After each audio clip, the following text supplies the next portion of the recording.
Hello everyone, कैसे हैं आप सब। This is Jaya Agarwal, I am chartered accountant. Welcome to my channel. आज जो हम टॉपिक करने जा रहे हैं वो है रिकॉन्स्टिट्यूशन ऑफ पार्टनरशिप फर्म। इसमें हम समझेंगे व्हाट इज रिकॉन्स्टिट्यूशन, रिकॉन्स्टिट्यूशन क्या है और क्या क्या ऐसी चीजें होती है पार्टनरशिप फर्म में जिसे हम रिकॉन्स्टिट्यूशन बोलते हैं, और रीजन क्या होते हैं रिकॉन्स्टिट्यूट करने के पार्टनरशिप फर्म को।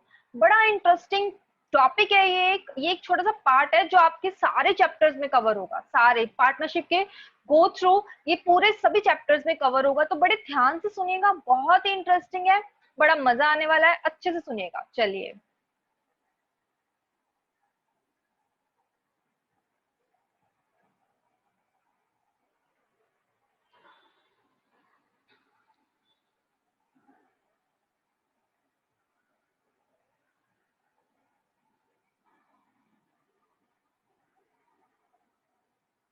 Reconstitution of partnership firm.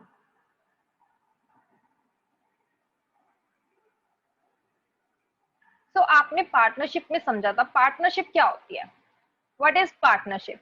दो या दो से ज्यादा बंदे जब मिलके डिसाइड करते हैं बिजनेस करने की with motive of earning profits, उसे कहते हैं पार्टनरशिप। पार्टनरशिप क्या था? पार्टनरशिप टू और मोर persons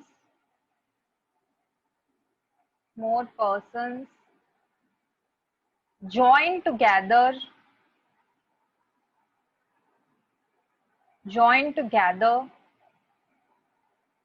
for doing a business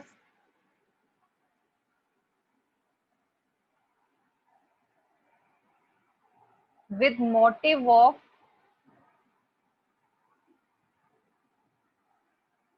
earning profits। यही समझा था हमने कि पार्टनरशिप क्या है। दो या दो से ज्यादा बंदे ज्वाइन होते हैं बिजनेस करने के लिए, और उनका मोटिव क्या होता है? Earning profits. ठीक है। अब इसमें हमने ये भी समझा था फीचर्स में कि ये दो चीजें बहुत जरूरी हैं बिजनेस पार्टनरशिप के लिए। बिजनेस करना plus earning of profits, motive of earning profits. अगर बिजनेस नहीं कर रहे हैं, मान लो राहुल एंड विवेक, हमने दो लिया था, एग्जाम्पल लिया था जिसमें राहुल एंड विवेक साथ में पार्टनरशिप कर रहे थे। अब राहुल और विवेक अगर किसी चैरिटेबल पर्पस के लिए कुछ काम कर रहे हैं, चैरिटेबल पर्पस के लिए, तो वहां पे क्या है? Profit earning. प्रॉफिट अर्निंग उनका मोटिव नहीं है। प्रॉफिट अर्निंग उनका मोटिव नहीं है, तो वो पार्टनरशिप नहीं है। सेकंड हमने ये समझा था कि अगर उन्होंने कोई इन्वेस्टमेंट ली है, जिसमें दोनों ने मिलके इन्वेस्टमेंट लिया और इन्वेस्टमेंट करके उन्होंने रख दी, तो उसमें कोई बिजनेस नहीं हो रहा, तो वो बिजनेस नहीं है। उस केस में वो पार्टनरशिप नहीं है। दो चीजें ये बहुत जरूरी है पार्टनरशिप के लिए, doing a business and with earning, with motive of earning profits. ये चीजें समझी थी हमने पार्टनरशिप में। अब पार्टनरशिप में कई बार क्या होते हैं, कुछ चेंजेस होते हैं जिसे बोलते हैं रिकॉन्स्टिट्यूशन। डिटेल में समझेंगे हम। पार्टनरशिप हो गई। पार्टनरशिप में हमने क्या समझा था कि पार्टनरशिप एक रिजल्ट है अग्रीमेंट का। अग्रीमेंट का जब राहुल और विवेक ने पार्टनरशिप स्टार्ट करी तो उनके बीच में क्या हुआ? अग्रीमेंट हुआ। अग्रीमेंट हमने समझा है कि ऑरल भी हो सकता है, रिटन भी हो सकता है। तो अग्रीमेंट होने से पार्टनरशिप हुई। अब मान लो फ्यूचर में उन्होंने कुछ उस अग्रीमेंट में कुछ चेंजेस करने हैं, वो चाहते हैं पार्टनरशिप में कुछ चेंजेस हो, तो क्या होगा? Old agreement comes to an end comes to an end and new agreement comes into comes into force। क्या होता है? अग्रीमेंट हुआ, अगर पार्टनरशिप में कोई भी चेंजेस होंगे तो ओल्ड अग्रीमेंट खत्म हो जाएगा, नया अग्रीमेंट होगा। नया अग्रीमेंट होते ही क्या होगा? रिकॉन्स्टिट्यूशन। इसे हम बोलेंगे रिकॉन्स्टिट्यूशन। रिकॉन्स्टिट्यूशन का मतलब भी आप सबको पता ही होगा। रिकॉन्स्टिट्यूट करना, किसी भी चीज को दोबारा से कॉन्स्टिट्यूट करना इज रिकॉन्स्टिट्यूशन। तो पार्टनरशिप अग्रीमेंट में कुछ चेंजेस हुए, उससे एक नया अग्रीमेंट बना, दैट इज रिकॉन्स्टिट्यूशन। अब रिकॉन्स्टिट्यूशन में क्या क्या कवर होता है? रिकॉन्स्टिट्यूशन रिकॉन्स्टिट्यूशन में क्या कुछ कवर होता है? First, change in profit sharing ratios. Change in profit sharing ratios. हम समझेंगे इन चीजों को कि क्यों होती हैं। पहले हम समझेंगे कि रिकॉन्स्टिट्यूशन, किन किन चीजों को रिकॉन्स्टिट्यूशन बोलते हैं। एडमिशन ऑफ पार्टनर,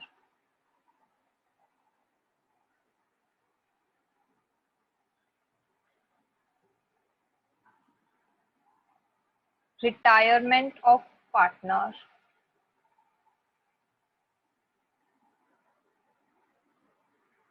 रिटायरमेंट और death. Fourth, amalgamation of partnership firm।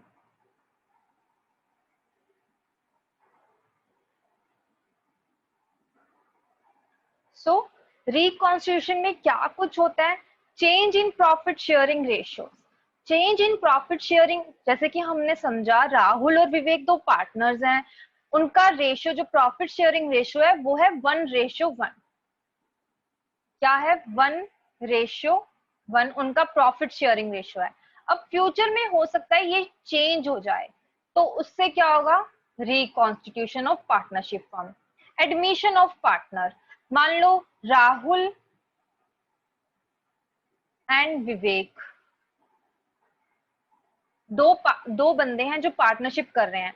अगर यहाँ पे तीसरा बंदा भी वो ले आते हैं, लेट सपोज सुमित के साथ उन्होंने पार्टनरशिप कर ली, पार्टनरशिप में सुमित भी ऐड हो गया, तो वो क्या है? Admission of partner.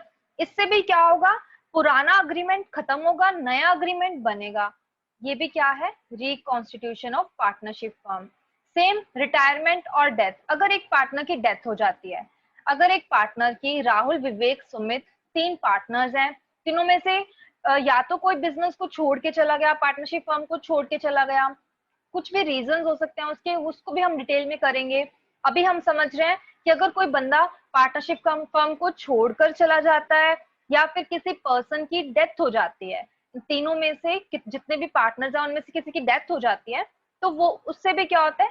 Reconstitution of partnership firm. तो ये भी क्या है? Reconstitution. Amalgamation of partnership firms, इसमें क्या होता है? मान लो एक फर्म है जिसमें राहुल विवेक और सुमित तीन बंदे हैं, और एक दूसरी फर्म है, एक second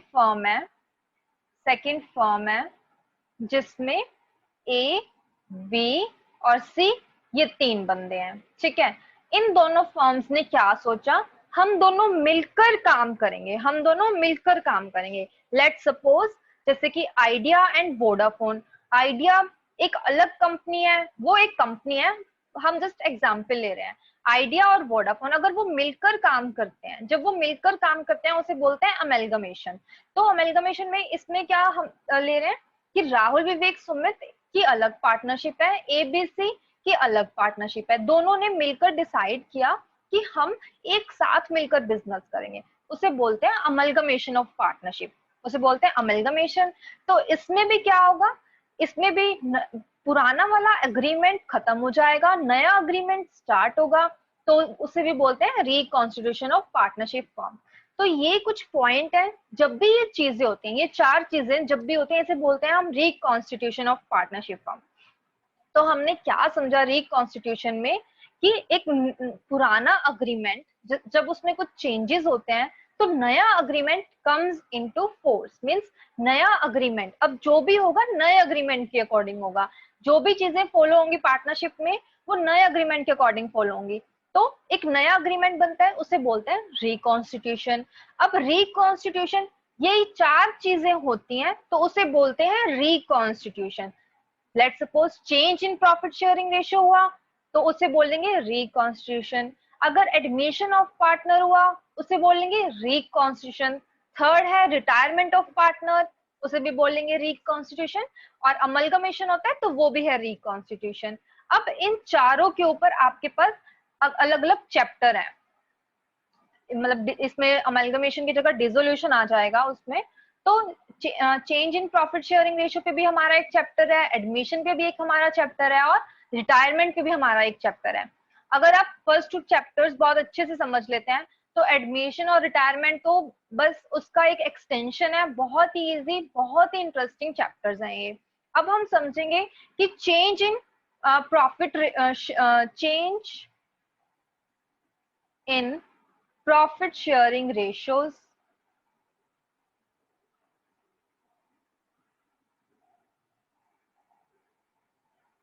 change in profit sharing ratios क्यों किए जाते हैं, change in profit sharing ratios क्यों